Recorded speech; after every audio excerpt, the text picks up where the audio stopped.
Hello friends, स्वागत आहे तुमचं आपल्या या यूट्यूब चॅनलवरती. मित्रांनो, चॅनलवर नवीन असाल तर चॅनलला सबस्क्राईब करा आणि अशाच नवनवीन अपडेट्स पाहत राहा.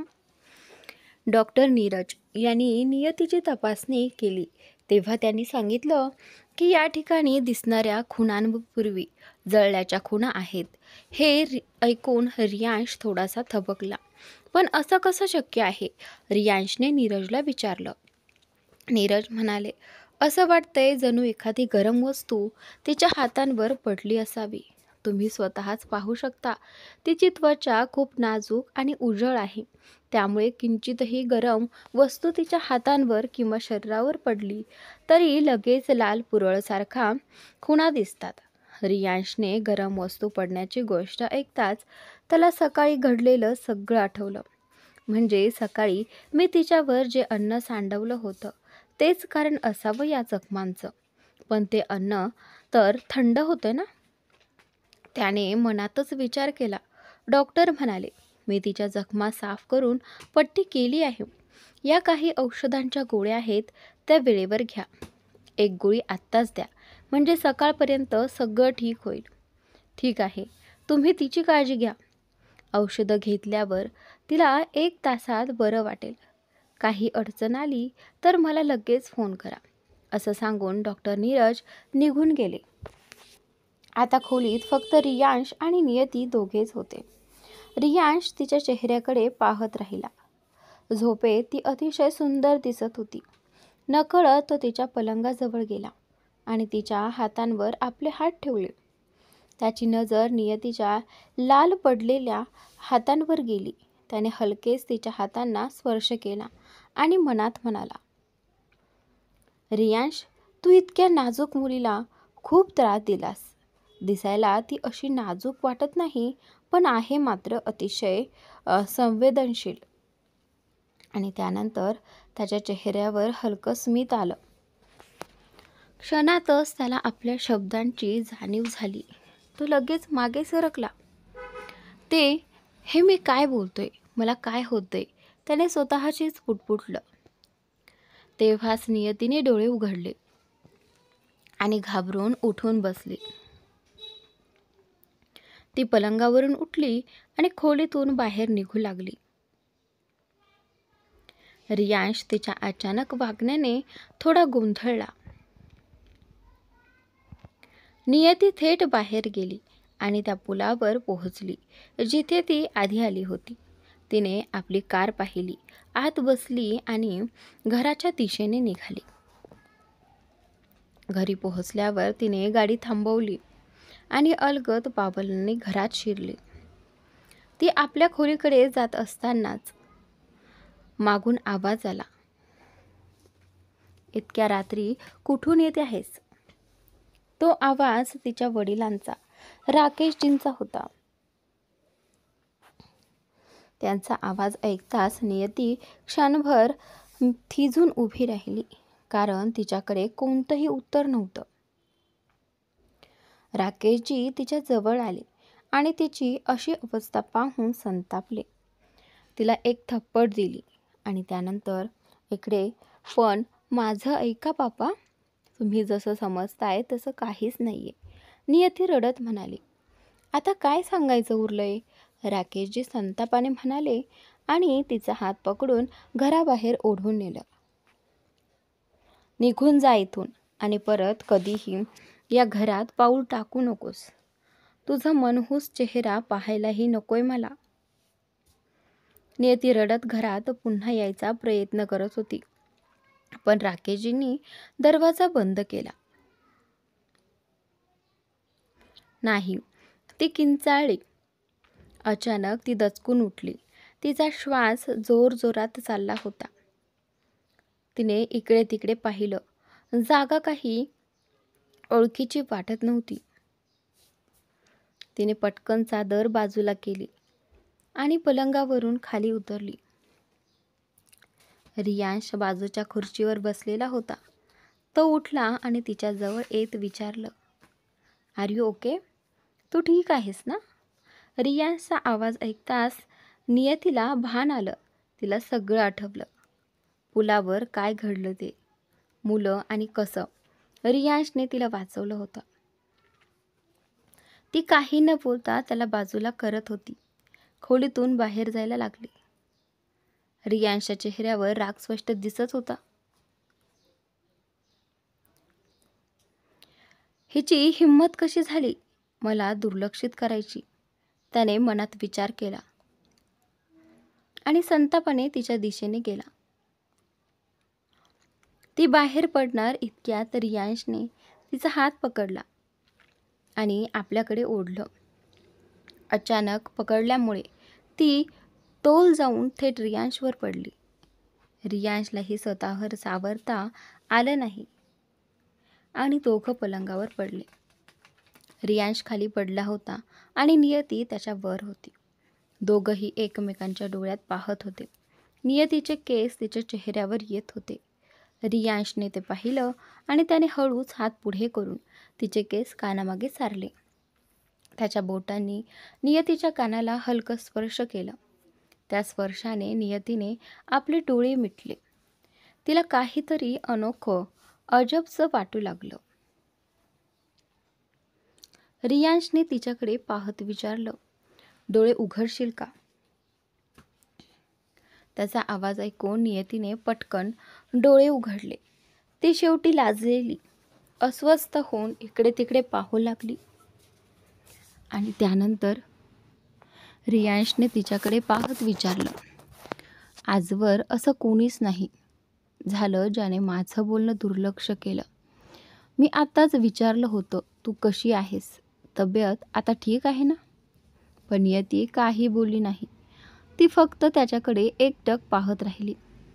मग तिने रागाने म्हणाली, मला सोडा, मला घरी जायचं आहे. ती उठू लागली, पण रियांशने तिच्या कमरेला धरून तिला पुन्हा जवळ ओढलं. जोपर्यंत माझ्या प्रश्नाचं उत्तर देत नाहीस तोपर्यंत तुला जाऊ देणार नाही, तो ठामपणे म्हणाला. नियतीचा राग चढला. तिने डोळे मिटून स्वतःला त्याच्यापासून सोडवायचा प्रयत्न केला, पण तिच्या सर्व प्रयत्नानंतरही ती स्वतःला त्याच्या पकडीतून मोकळी करू शकली नाही. रियांशला तिच्या या संघर्षातून एक विचित्र शांतता जाणवत होती. जणू तिच्याजवळ राहणं त्याला सुकून देत होतं. शेवटी नियतीने हार मानली. ती थकलेल्या आवाजात म्हणाली, मी ठीक आहे आणि मला घरी जायचं आहे. मी कोणालाच सांगितलं नव्हतं की मी बाहेर आले आहे. कृपया मला सोडा. कृपया हा शब्द ऐकताच रियांशने तिला झटक्यात सोडलं. ती साईडला पडली आणि तो उठून उभा राहिला.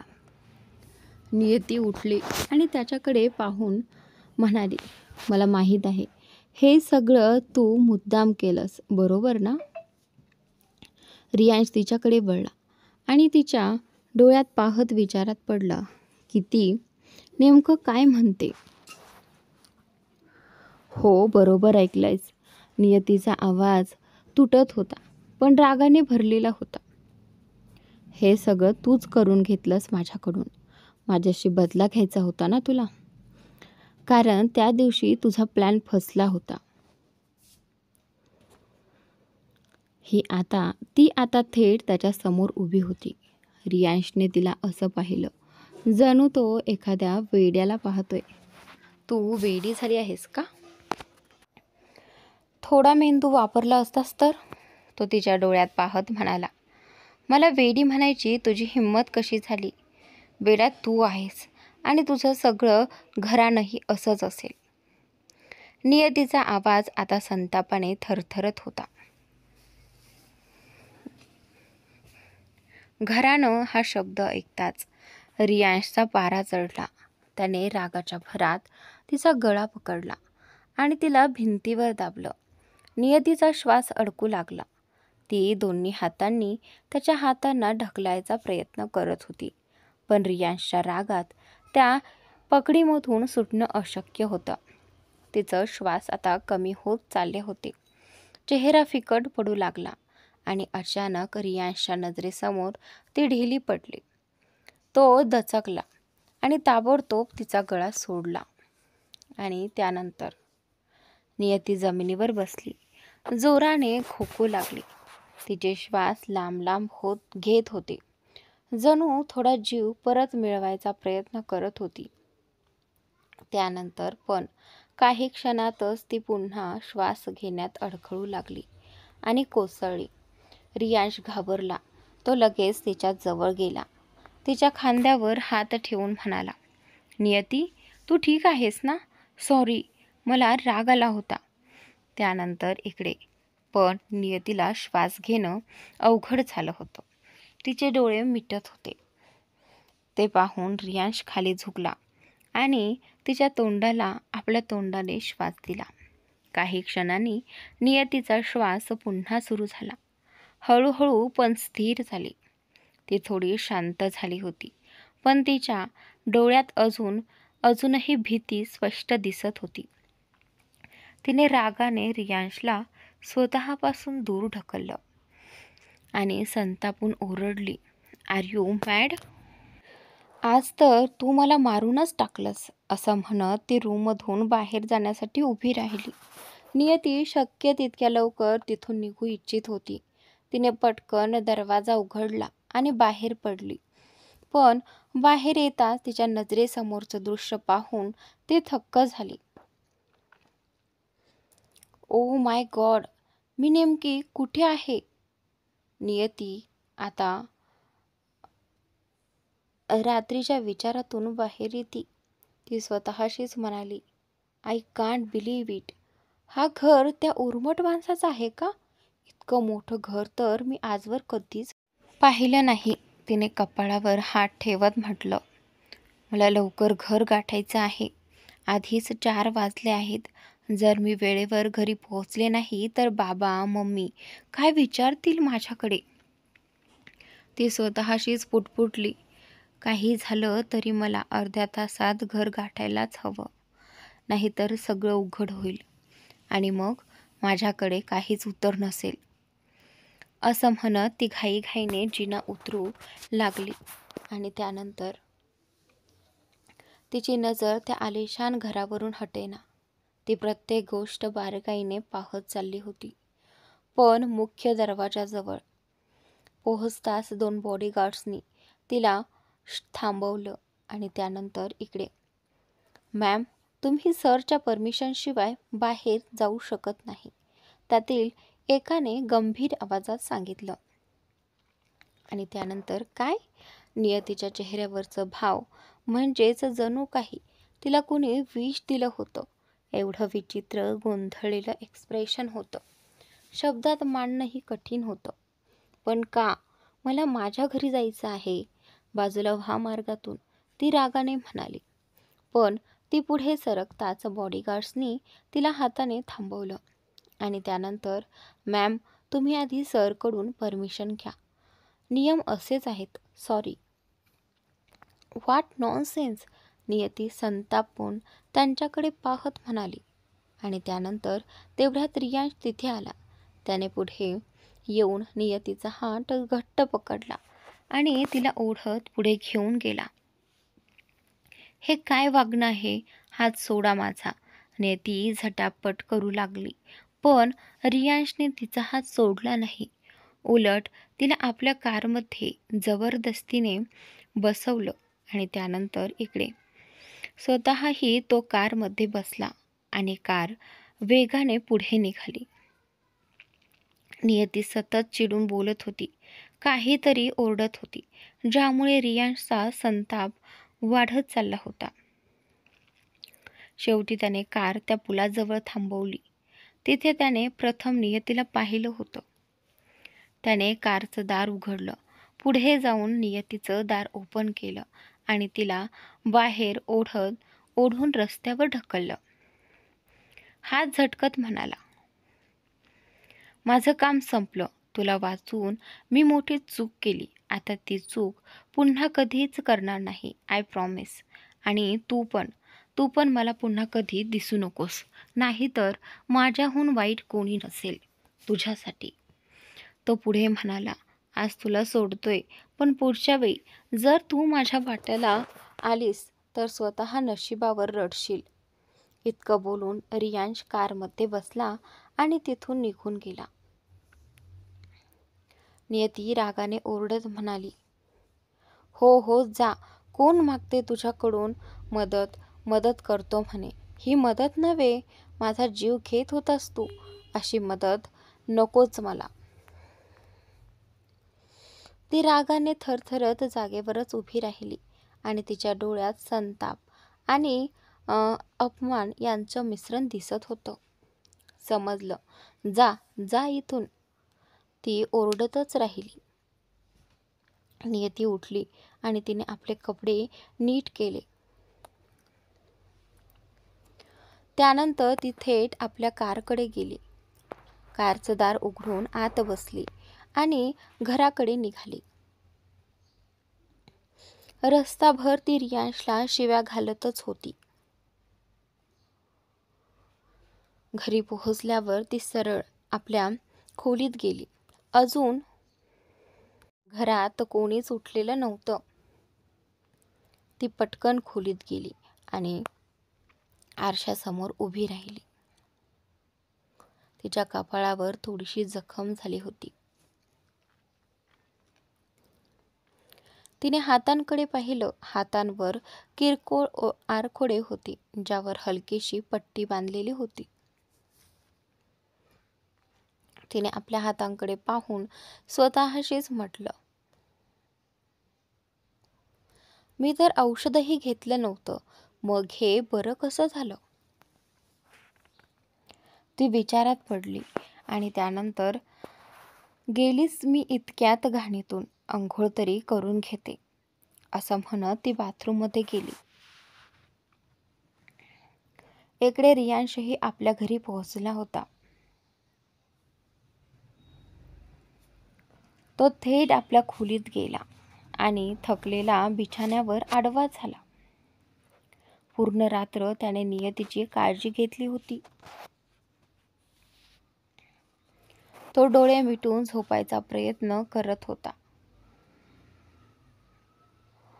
पण डोळे मिटताच त्याच्या मनात तो प्रसंग फिरू लागला जेव्हा तो नियतीला औषध देत होता.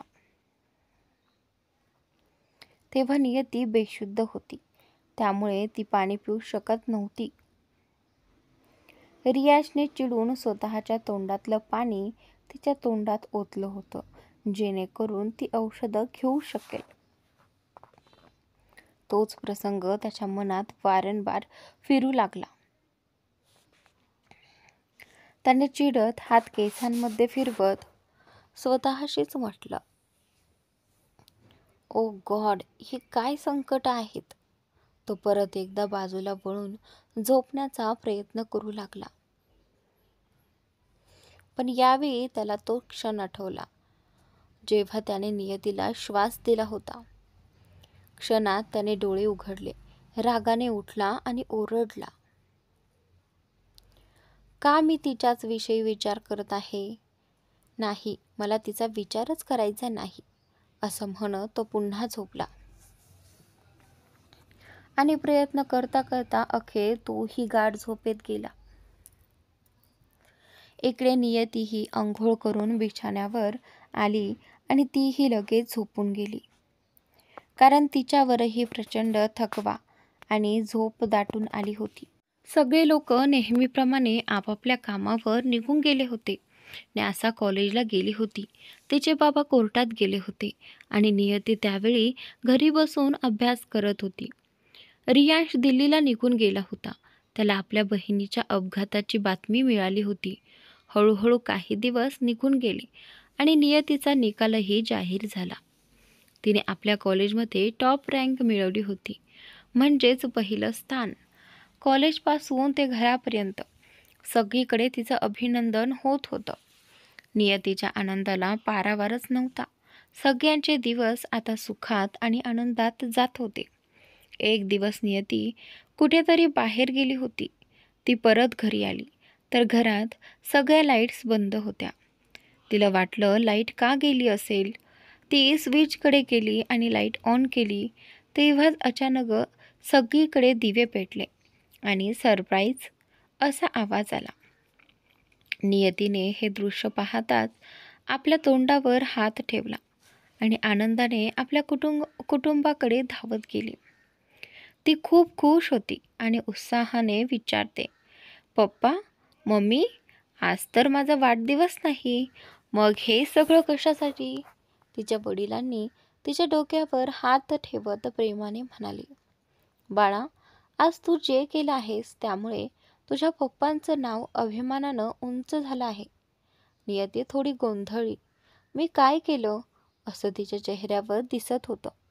तेवढ्यात न्यासा, जी इतक्या वेळेपासून उत्साहात होती, बोलायला लागली, दीदी, तू नीट परीक्षा क्वालिफाय केली आहेस आणि फक्त पास नाही झालीस, टॉप रँकवर आली आहेस, म्हणजे पहिलं स्थान मिळवलंस. वाव दीदी, तुझी तर लॉटरीच लागली. हे ऐकून न्यासा नियतीच्या गळ्यात पडली. नियतीला स्वतःच्या कानांवर विश्वास बसत नव्हता. ती आनंदाने म्हणाली, ओ माय गॉड, मला अजूनही विश्वास बसत नाही. सगळ्यांनी मिळून केक कापला आणि संध्याकाळ होईपर्यंत साजरा केला.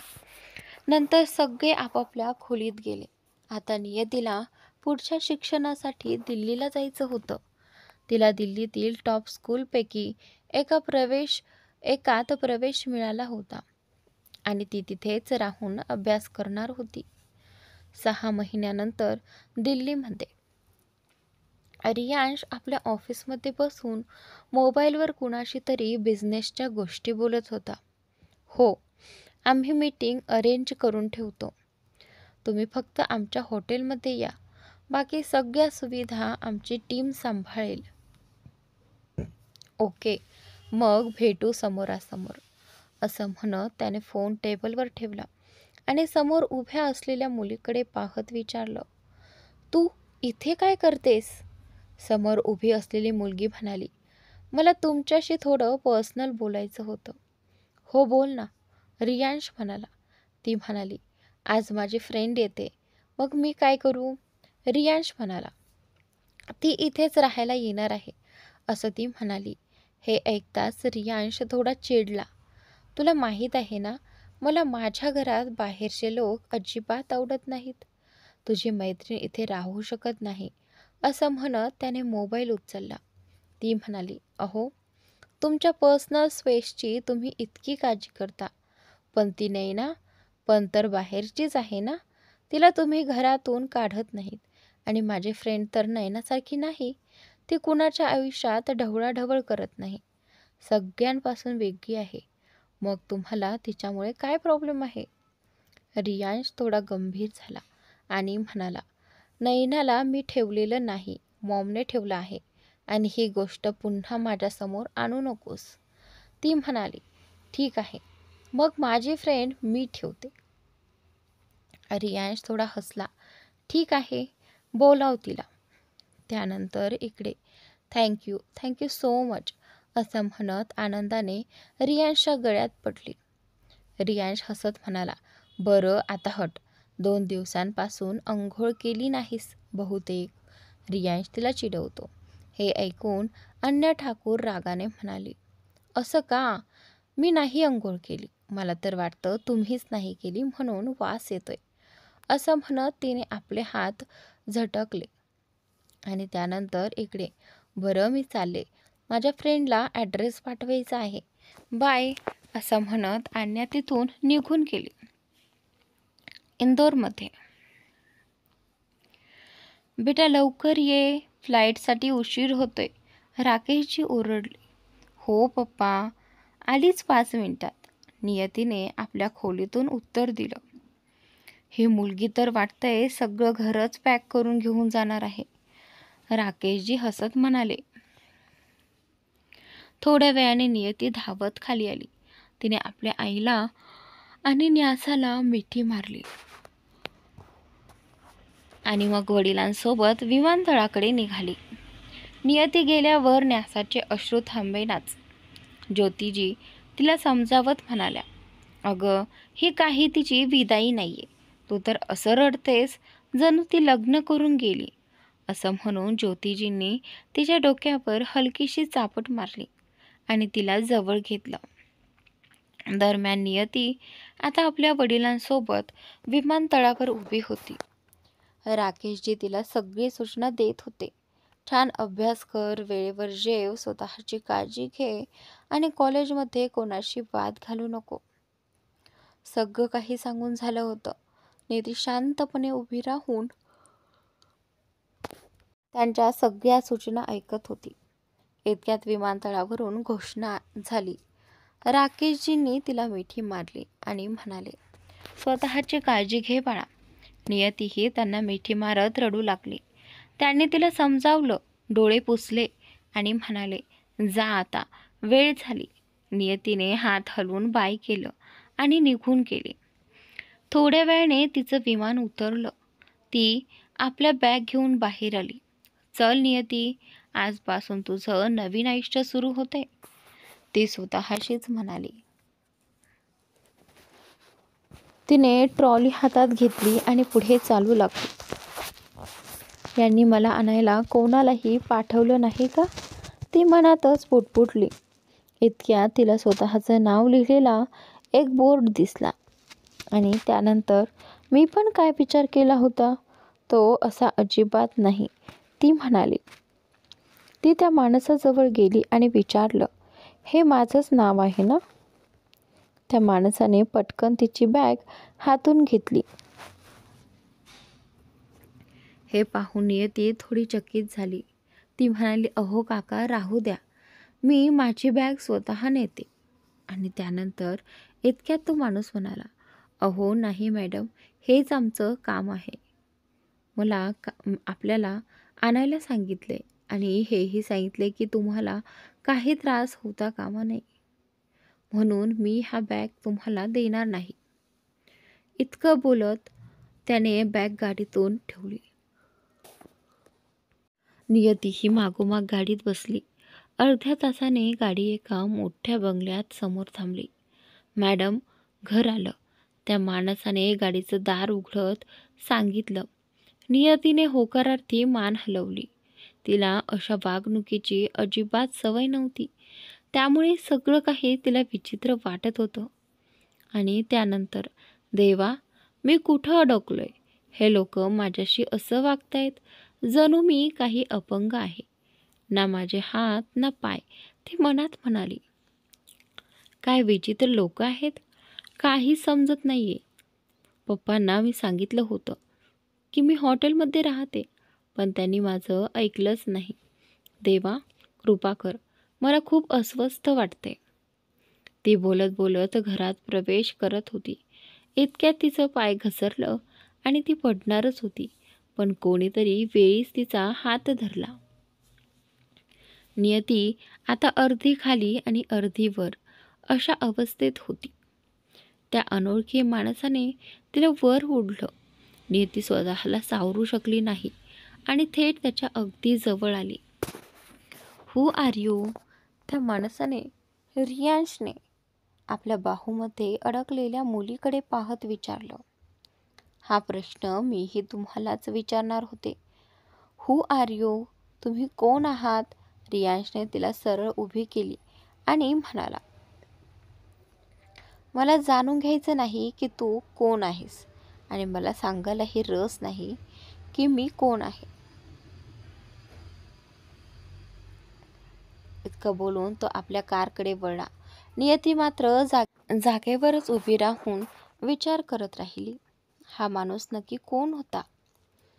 तेवढ्यात अन्या मोठ्या उत्साहात धावतच त्या दिशेने येताना दिसली.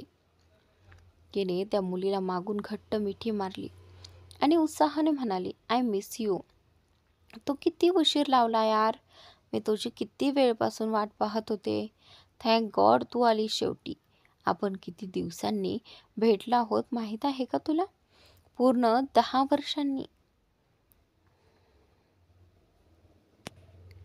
तर आता इथे ही अन्या आनंदाने बोलतच राहिली, पण ती मुलगी मात्र चिडलेली होती, कारण ती बराच वेळ तिच्या हातातून सुटायचा प्रयत्न करत होती. शेवटी ती ओरडली, मला सोड, आणि तिने अन्याला स्वतःपासून दूर ढकलून दिलं. अन्या काही क्षण स्तब्धच राहिली. तिला काहीच कळेना की काय घडतंय. ती मुलगी अन्याकडे वळली आणि अन्याने तिच्याकडे पाहिलं. तेव्हा तिच्या तोंडातून आपोआप बाहेर पडलं, तू कोण? त्याचवेळी एक तरुण मुलगा तिथे आला आणि नम्रपणे विचारलं, आपण कोण आहात? तो नियतीच्या सौंदर्यात हरवून गेला होता.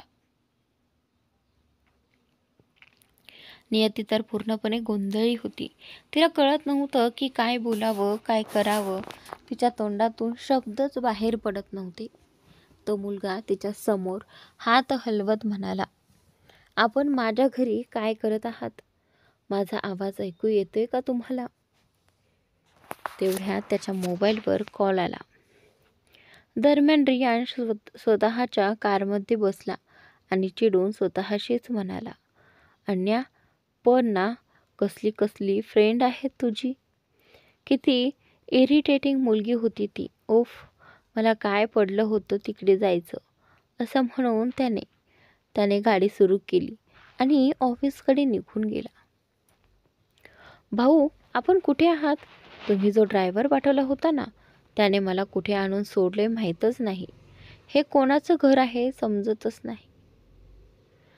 लवकर दुसरा ड्रायव्हर पाठवा, कायरा फोनवर म्हणाली. कायरा, माझं ऐक, नक्की काहीतरी गैरसमज झाला आहे. तू ज्या गाडीतून आली होतीस त्या गाडीतूनच परत ये प्लीज. मी सगळं समजावते घरी आल्यावर, असं आदर्श खुरानाने शांतपणे सांगतो. पण भाऊ, मी पुन्हा का परत जावं? तुम्ही मला घेऊन काय येत नाही? कायरानं थोडी नाराजीने विचारलं. लिसन कायरा, मी जे सांगते तेच कर. ती तुला लोकेशन पाठवते, तिथेच ये. घरी आल्यावर सगळं समजावतो. असं म्हणून आदर्शने कॉल कट केला. कॉल संपल्यावर अन्या म्हणाली, बरं, आता माझ्या प्रश्नाचं उत्तर तरी दे. तू कोण आहेस आणि माझी मैत्रीण कुठे आहेस? कायरा म्हणाली, मी कायरा खुराना. आजच लंडनहून परत आले. मला इंडियाबद्दल काहीच माहिती नाही आहे. मी पहिल्यांदाच आले इथे. मला कळत नाही मी कुठे आले. बहुतेक चुकून इथे आले. मी भावाला फोन केला होता. त्यांनी सांगितलं की ज्या गाडीतून आले त्या गाडीतूनच परत जा. बघ, त्यांनी मला लोकेशन पाठवले. बहुतेक तिथेच जायचं आहे मला. अन्याने तिचं बोलणं ऐकलं आणि म्हणाली, ओके, मग चल. बहुतेक माझी फ्रेंड तिथेच असेल आणि जिथे तिला असायला हवं होतं तिथे तू उभी आहेस. दोघी पटकन कारमध्ये बसल्या. अन्याने कायराच्या हातातून मोबाईल घेतला. माझा मोबाईल दे ना, कायरा म्हणाली. असं नाही चालत. आपण उडून तुझ्या घरावर नाही पोहोचणार. ड्रायव्हरला लोकेशन सांगावं लागेल आणि तू सांगू शकत नाहीस ना? मग मी सांगते, अन्याने उत्तर दिलं. कायरा काही बोलली नाही, फक्त शांतपणे मान हलवली. सुमारे 1 तासानंतर त्या दोघी खुराना मेन्शनमध्ये पोहोचल्या. घरात शिरताच अन्याने पाहिलं, नियती सोफ्यावर बसलेली होती. दोन्ही हात चेहऱ्यासमोर ठेवून तिच्या समोर आदर्श बसून तिला शांत करण्याचा प्रयत्न करत होता. थोडं अजून थांबा, ते लोक येतातच आहे, तो समजावत होता. पण नियती आता त्यांचं काही ऐकू इच्छित नाही. तिने चिडून म्हटलं, बस, पुरे झालं. मी तुमचं 1 तासापासून ऐकते. ते येतातच. मी कसल्या गोंधळात अडकले. असं म्हणत ती उठली आणि समोर बघते तर काय, अन्या तिच्या समोर उभी होती. नियतीने जशीच अन्याला पाहिलं तसं तिचा राग आणखी वाढला. ती थेट अन्याच्या जवळ आली. अन्याने नियतीला मिठी मारण्यासाठी हात पुढे केला, पण नियतीने लगेचच तिचा हात पकडला आणि म्हणाली, राहू दे, याची काही गरज नाही. नियती माझी मैत्रीण. सॉरी यार, माफ कर ना प्लीज. मला माहिती आहे चूक माझीच आहे. मला तुला घ्यायला यायला हवं होतं, पण ट्रस्ट मी बाहेर गेले होते आणि 1 तासभर ट्रॅफिकमध्ये अडकले होते. जेव्हा घरी आले तेव्हा समजलं की ड्रायव्हर तुला न्यायला गेला आहे. आता तूच सांग, यात माझी चूक कुठे आहे? आणि जर अजून तुला वाटत असेल की माझी चूक आहे तर घे, मी उठाभाषा मारते. असं म्हणत अन्याने कान धरले. नियतीने पटकन तिला थांबवलं आणि म्हणाली, ठीक आहे, राहू दे, माफ केलं तुला, असं म्हणत ती अन्याला मिठी मारते. अन्यानेही तिला घट्ट पकडलं. नियती आणि अन्या दोघेही एकाच वयाच्या होत्या. अन्या लहानपणी इंदूरमध्ये राहत असताना तिची नियतीशी शाळेत ओळख झाली होती. त्या दोघींची तेव्हापासूनची घट्ट मैत्री होती. अन्याचे आजोबा आणि नियतीचे आजोबा हे सुद्धा अगदी जवळचे मित्र होते. त्यामुळे दोन्ही कुटुंबांमध्ये चांगले संबंध होते. जेव्हा अन्याला कळलं की नियतीने नीट परीक्षेत टॉप केला आहे, तेव्हा तिने नियतीच्या वडिलांना विनंती करून तिला स्वतःकडे बोलावून घेतलं. नियतीचं तसं मन नव्हतं की ती दुसऱ्यांच्या घरी राहून शिक्षण घ्यावं, पण वडिलांनी सांगितल्यावर तिला नकार देणं अशक्य होतं. अन्या नियतीपासून थोडी दूर झाली आणि तिने आदर्शकडे पाहिलं. ती उत्साहाने म्हणाली, वा भैया, काय योगायोग आहे ना. सच सांगतेस अन्या. आदर्श तिच्या जवळ येत म्हणाला, वैसे मी तुझ्या मैत्रिणीला 1 तास इथे कसं थांबवलंय हे फक्त मलाच ठाऊक आहे. खूप हट्टी आहे तुझी ही फ्रेंड. काही ऐकायलाच तयार नव्हती. या 1 तासात तिने मला काय काय बोललं असेल सांगूच नको, असं म्हणत आदर्शने हसत नियतीकडे पाहिलं. जेव्हा नियतीला समजलं की ती चुकीच्या पत्त्यावर आली आहे, तेव्हा ती लगेच तिथून निघण्याच्या तयारीत होती. पण आदर्शने तिला थांबवलं. तिचा हात धरला आणि सोफ्यावर बसवलं. त्याच्या त्या कृतीने नियतीचा राग आणखीन वाढला. तिने दोन्ही हातांनी त्याला दूर ढकललं आणि रागाने म्हणाली, जर काही चुकीचं करण्याचा विचार करत असशील तर मी पोलिसांना फोन करून तुला अटक करवेन. आदर्शने शांतपणे समजावलं, नाही, तुम्ही चुकीचं समजत आहात. मी फक्त तुम्हाला थांबवण्यासाठी हात धरला होता. त्यात काही वाईट हेतू नव्हता. त्याने तिला सगळी परिस्थिती समजावली. ती कशी येथे आली आणि त्याची बहीण दुसऱ्या पत्त्यावर कशी पोहोचली. शेवटी नियती तिथे 1 तास थांबली. नियतीने त्याच्या गोष्टी ऐकून घेतल्यावर तिला स्वतःचीच थोडी लाज वाटली. नाही भैया, माझी फ्रेंड अशी अजिबात नाही, अन्या म्हणाली. खरं तर आज नियतीचा दिल्लीमध्ये पहिलाच दिवस आहे आणि पहिल्या दिवशी चुकीच्या पत्त्यावर पोहोचणं थोडं असुरक्षित असतं. त्यामुळे तिने थोडं जास्तच बोललं असावं, पण ती मनाने खूप साधी आहे, असं म्हणत अन्याने नियतीकडे पाहून डोळा मारला. अन्याचं असं करणं पाहून नियतीने तिला एकटक पाहिलं.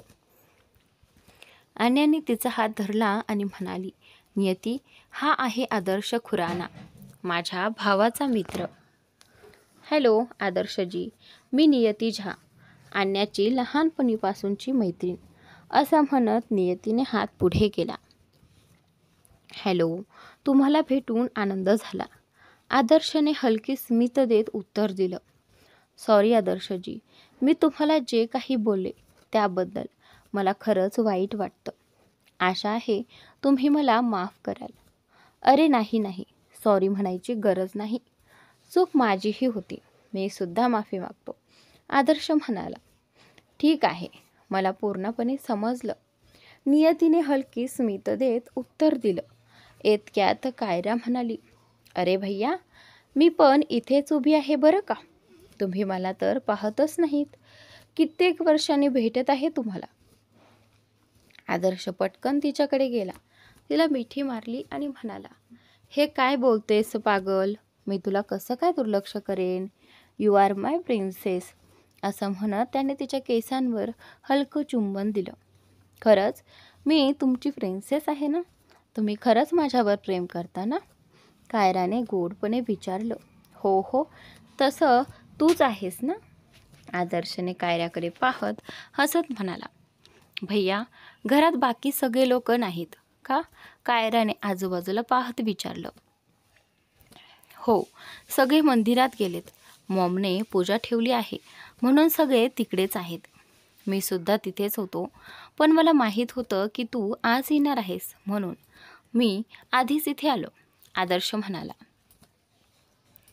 अन्या, आपण सुद्धा आता निघूयात, नियती म्हणाली. हो बरोबर आहे, अन्या म्हणाली. आणि आदर्शकडे वळून म्हणाली, भाई आम्ही आता निघतो.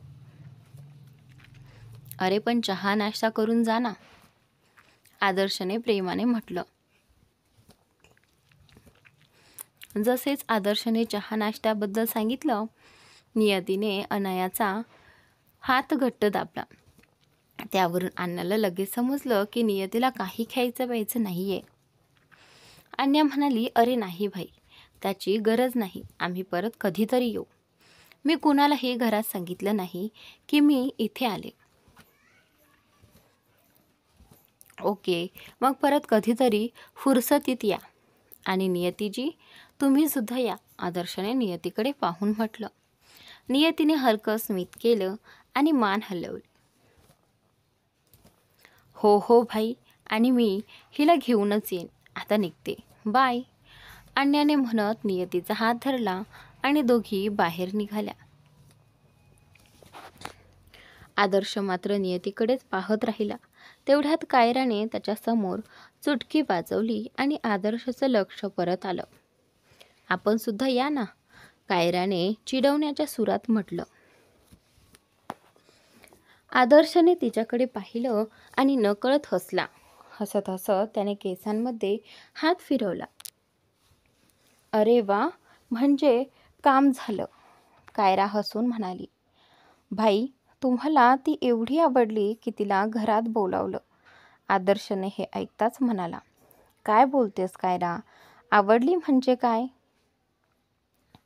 भाई हा प्रश्न माझ्याकडे नको विचारू, हा आता तुम्ही स्वतःच्या मनाला विचारा, कायराने मिश्किलपणे म्हटलं. आता मी मम्माला सांगणार आहे की भाईला एक मुलगी आवडली आहे, कायरा आनंदाने म्हणाली. अगं कायरा, तू काय वेडेपणा बोलते आहेस? एका नजरेत कुणाला कसं काय आवडणार? तसं काही नाही, माझी पागल बहीण, आदर्शने तिच्या डोक्यावर हलकेच थाप मारत हसत म्हटलं. असं काही नाही आहे, कायराने त्याच्याच डोळ्यात पाहत शांतपणे विचारलं. हो, आदर्शने अगदी सहजपणे उत्तर दिलं. मग तुम्ही तिला पुन्हा येण्यास का सांगितलं? कायराने पुन्हा विचारलं.